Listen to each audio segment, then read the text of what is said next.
Okay, FightHype.com here. We're here with Mikaela Mayer, one of the best super featherweights in the world. Mikaela, did it feel good to get some much-deserved shine, up on the stage? Or? Yeah, I wasn't supposed to be a part of the press conference today, but it was fun to get up there. Tyson Fury is great for boxing. I mean, he's super entertaining and funny and humble and everything, so I'm really happy to be fighting alongside him Saturday night. He is an entertaining guy, big personality, but it seemed like you held your own personality-wise with Tyson Fury. Thank you. You weren't shy. No, I mean, it's entertainment business also, so everyone's got to show a little bit of who they are outside of the ring. Now, you're fighting a good fighter Saturday night, but it's still not for the world title. And do you almost feel at this point you're more than ready for a world title type fight? Yeah, so we definitely tried to get a world title fight for this fight. We just weren't able to strike a deal with any of the world champs right now, but we're definitely looking to make it happen this year. I do feel ready. My team feels like I'm ready. I think Top Rank has moved me really well. They put me up against opponents. Each one of them has challenged me in a different way. And Liz Crespo, she'll be aggressive and she'll challenge me in a new way come Saturday night. So, first things first, get through that fight, but we're definitely looking to take the world titles this year. I know your Olympic teammate, Clarissa Shields, she always speaks so highly of you, thinks so highly of you as a fighter. Was that inspiring at all to see her become undisputed champion today? Yeah, I mean, of course. We've been following each other and supporting each other in our pro career because obviously we're Olympic sisters for life. I was there in Atlantic City to see her win her undisputed championship, so that was amazing. Super happy for her. I definitely want to follow in her footsteps and get that done as well. I'll be at 130 this year, but I plan on fighting in multiple weight classes over my career. Well, I just got to ask, could you clue us in on any conversations you had in terms of, has she ever told you things like your jab is really good, or what compliments has she thrown your way? Because I'm sure you guys compliment each other after watching each other's fights. But. No, yeah, I mean, we always compliment each other, and we don't criticize each other in any way. Like we have the world criticizing us, so we're always trying to lift each other up and compliment each other. But no. I think Clarissa knows that I got a good punch. She always compliments me and says that I can actually throw some hard punches. So just like her, obviously she fought such a great fight in Atlantic City. I think she exceeded everyone's expectations. Just because I think with the hype around that fight, everyone thought it was going to be super close or that it was going to be a little tougher. But I mean, Clarissa trained so hard for that camp. She was up in Colorado with us and she worked really hard, and she outshined her opponent for sure. Who's got a better jab? You guys both got great jabs, but who's got a better jab? We do both have great jabs. I don't know. I think we throw them very differently also. How so? Well, I think Coach Al right here. You're doing Coach? He's very, very big on the jab. So, even for, the first 3 weeks of camp, I'm not allowed to spar throwing anything else. Everything is jab, jab, jab, jab, jab. So, mine, hands are high. It comes right down the middle. I step in with it. She's a little bit more loose, has a little bit more rhythm in her style, throwing the jab from different angles. I think I have a very classic technical boxing style. So it's different, both good. Coach Al, I just got to ask real quick, who got you thinking like that that's how you train your fighter? You just make her throw the jab for 3 weeks straight. I come from the old school, I come from the 70s and 80s boxing. So balance is number one, then the jab is number two, then 1, 2, 3, right in the order of that. But balance is everything, and then the jab. And that's the way we was taught. And I'm a Philly fighter, North Philly, with the times Joe Frazier, Gypsy Joe, Al Massey, Jimmy Young, legends, And we all, and again, all the trainers, trainer was under 50. All so much experience. All was old men with big stomachs.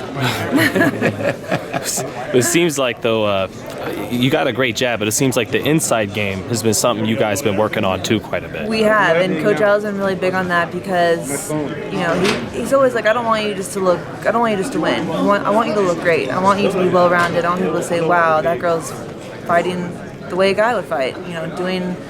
That is what we say. Yeah. I don't want everybody to look at her just like a pretty face. I want them to look at her and say, whoa, this girl can box. Also, very rarely a tall girl or even a tall boy or a man will go to the body.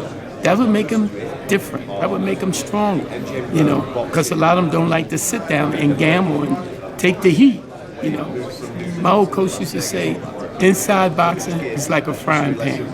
If you hop out the frying pan, you get burned. So you're safe inside there.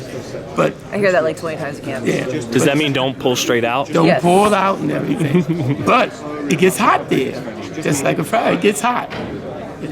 And Mikaela, though, he mentioned pretty face, Tyson Fury, he was friendly. Do you think the whole package together, you could fight and what they're talking about, you can become a crossover star for female boxing?